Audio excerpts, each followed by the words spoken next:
उत्पत्ति अध्याय 24। इब्राहिम वृद्ध था और उसकी आयु बहुत थी और यहोवा ने सब बातों में उसको आशीष दी थी।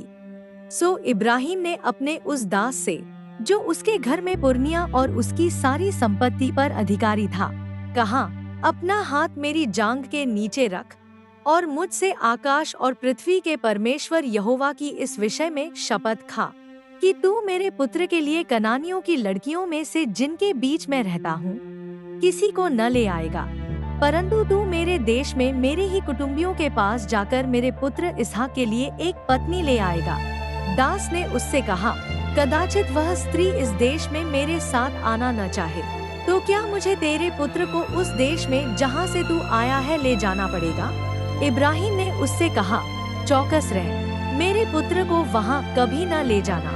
स्वर्ग का परमेश्वर यहोवा, जिसने मुझे मेरे पिता के घर से और मेरी जन्मभूमि से ले आकर मुझसे शपथ खाकर कहा कि मैं यह देश तेरे वंश को दूंगा, वही अपना दूत तेरे आगे आगे भेजेगा कि तू मेरे पुत्र के लिए वहाँ से एक स्त्री ले आए।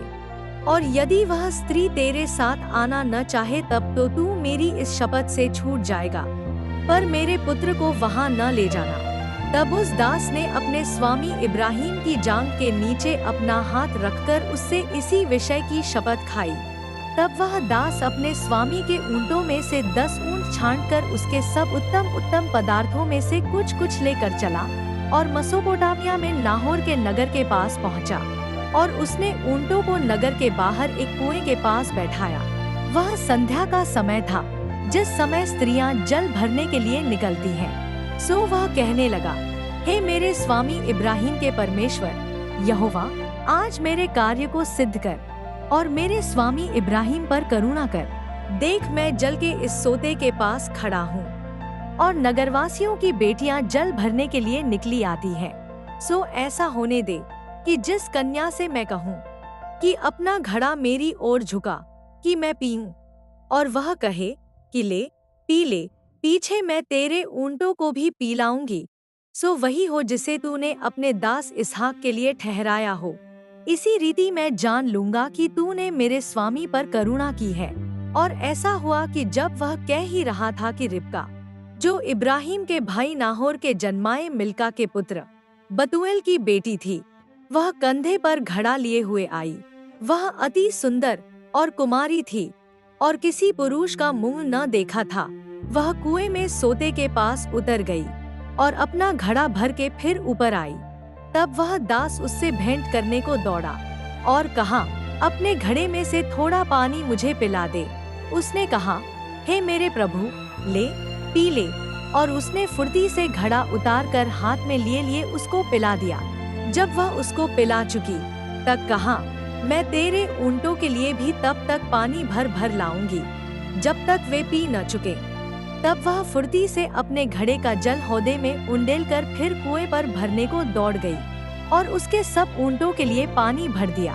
और वह पुरुष उसकी ओर चुपचाप अचंभे के साथ ताकता हुआ यह सोचता था कि यहोवा ने मेरी यात्रा को सफल किया है कि नहीं। जब ऊँट पी चुके तब उस पुरुष ने 8 तोले सोने का एक नत निकालकर उसको दिया और 10 तोले सोने के कंगन उसके हाथों में पहना दिए और पूछा, तू किसकी बेटी है? यह मुझको बता दे। क्या तेरे पिता के घर में हमारे टिकने के लिए स्थान है? उसने उत्तर दिया, मैं तो नाहोर के जन्माए मिल्का के पुत्र बतूएल की बेटी हूँ। फिर उसने उससे कहा, हमारे यहाँ पुआल और चारा बहुत है और टिकने के लिए स्थान भी है। तब उस पुरुष ने सिर झुकाकर यहोवा को दंडवत करके कहा, धन्य है मेरे स्वामी इब्राहिम का परमेश्वर यहोवा कि उसने अपनी करुणा और सच्चाई को मेरे स्वामी पर से हटा नहीं लिया। यहोवा ने मुझको ठीक मार्ग पर चलाकर मेरे स्वामी के भाई बंधुओं के घर पर पहुंचा दिया है। और उस कन्या ने दौड़कर अपनी माता के घर में यह सारा वृत्तांत कह सुनाया। तब लाबान, जो रिबका का भाई था, सो बाहर कुएं के निकट उस पुरुष के पास दौड़ा गया। और ऐसा हुआ कि जब उसने वह नथ और अपनी बहन रिबका के हाथों में वे कंगन भी देखे, और ऐसा हुआ कि जब उसने वह नथ और अपनी बहन रिबका के हाथों में वे कंगन भी देखे, उसने कहा, हे यहोवा की ओर से धन्य पुरुष भीतर आ, तू क्यों बाहर खड़ा है? मैंने घर को और ऊंटों के लिए भी स्थान तैयार किया है। और वह पुरुष घर में गया, और लाबान ने ऊंटों की काठियां खोलकर पुआल और चारा दिया, और उसके संगी जनों के पांव धोने को जल दिया। तब इब्राहिम के दास के आगे जलपान के लिए कुछ रखा गया, पर उसने कहा, मैं जब तक अपना प्रयोजन न कह दूं, तब तक कुछ न खाऊंगा। लाबान ने कहा, कह दे। तब उसने कहा, मैं तो इब्राहिम का दास हूँ, और यहोवा ने मेरे स्वामी को बड़ी आशीष दी है, सो वह महान पुरुष हो गया है। और उसने उसको भेड़ बकरी, गाय बैल, सोना रूपा, दास दासियां, ऊंट और गधे दिए हैं। और मेरे स्वामी की पत्नी सारा के बुढ़ापे में उससे एक पुत्र उत्पन्न हुआ है, और उस पुत्र को इब्राहिम ने अपना सब कुछ दे दिया है। और मेरे स्वामी ने मुझे यह शपथ खिलाई कि मैं उसके पुत्र के लिए कनानियों की लड़कियों में से जिनके देश में वह रहता है कोई स्त्री न ले आऊंगा। मैं उसके पिता के घर और कुल के लोगों के पास जाकर उसके पुत्र के लिए एक स्त्री ले आऊंगा। तब मैंने अपने स्वामी से कहा, कदाचित वह स्त्री मेरे पीछे न आए। तब उसने मुझसे कहा, यहोवा जिसके सामने मैं चलता आया हूँ, वह तेरे संग अपने दूत को भेजकर तेरी यात्रा को सफल करेगा। सो तू मेरे कुल और मेरे पिता के घराने में से मेरे पुत्र के लिए एक स्त्री ले आ सकेगा। तू तब ही मेरी इस शपथ से छूटेगा जब तू मेरे कुल के लोगों के पास पहुँचेगा, अर्थात यदि वे मुझे कोई स्त्री न दे तो तू मेरी शपथ से छूटेगा। सो मैं आज उस कुएं के निकट आकर कहने लगा, हे मेरे स्वामी इब्राहिम के परमेश्वर यहोवा, यदि तू मेरी इस यात्रा को सफल करता हो तो देख, मैं जल के इस कुएं के निकट खड़ा हूँ। सो ऐसा हो कि जो कुमारी जल भरने के लिए निकल आए और मैं उससे कहूँ, अपने घड़े में से मुझे थोड़ा पानी पिला, और वह मुझसे कहे, पी ले, और मैं तेरे ऊंटों के पीने के लिए भी पानी भर दूंगी, वह वही स्त्री हो जिसको तूने मेरे स्वामी के पुत्र के लिए ठहराया हो। मैं मन ही मन यह कह ही रहा था कि देख, रिबका कंधे पर घड़ा लिए हुए निकल आई। फिर वह सोते के पास उतर के भरने लगी, और मैंने उससे कहा, मुझे पिला दे। और उसने फुर्ती से अपने घड़े को कंधे पर से उतार के कहा, ले, पी ले, पीछे मैं तेरे ऊंटों को भी पिलाऊंगी। सो मैंने पी लिया, और उसने ऊंटों को भी पिला दिया। तब मैंने उससे पूछा कि तू किसकी बेटी है? और उसने कहा, मैं तो नाहोर के जन्माए मिल्का के पुत्र बतूएल की बेटी हूँ। तब मैंने उसकी नाक में वह नथ और उसके हाथों में वे कंगन पहना दिए।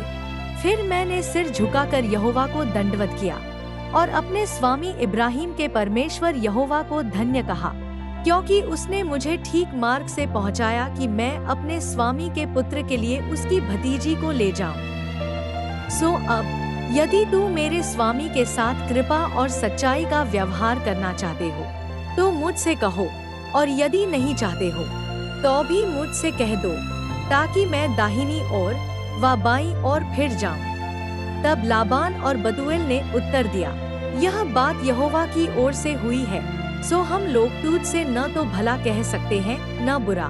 देख, रिबका तेरे सामने है, उसको ले जा, और वह यहोवा के वचन के अनुसार तेरे स्वामी के पुत्र की पत्नी हो जाए। उनका यह वचन सुनकर इब्राहिम के दास ने भूमि पर गिर के यहोवा को दंडवत किया। फिर उस दास ने सोने और रूपे के गहने और वस्त्र निकालकर रिबका को दिए, और उसके भाई और माता को भी उसने अनमोल अनमोल वस्तुएं दी। तब उसने अपने संगी जनों समेत भोजन किया और रात वहीं बिताई, और तड़के उठकर कहा, मुझको अपने स्वामी के पास जाने के लिए विदा करो। रिबका के भाई और माता ने कहा, कन्या को हमारे पास कुछ दिन, अर्थात कम से कम 10 दिन रहने दे, फिर उसके पश्चात वह चली जाएगी। उसने उनसे कहा, यहोवा ने जो मेरी यात्रा को सफल किया है, सो तुम मुझे मत रोको, अब मुझे विदा कर दो कि मैं अपने स्वामी के पास जाऊं। उन्होंने कहा, हम कन्या को बुलाकर पूछते हैं और देखेंगे कि वह क्या कहती है। सो उन्होंने रिबका को बुलाकर उससे पूछा, क्या तू इस मनुष्य के संग जाएगी?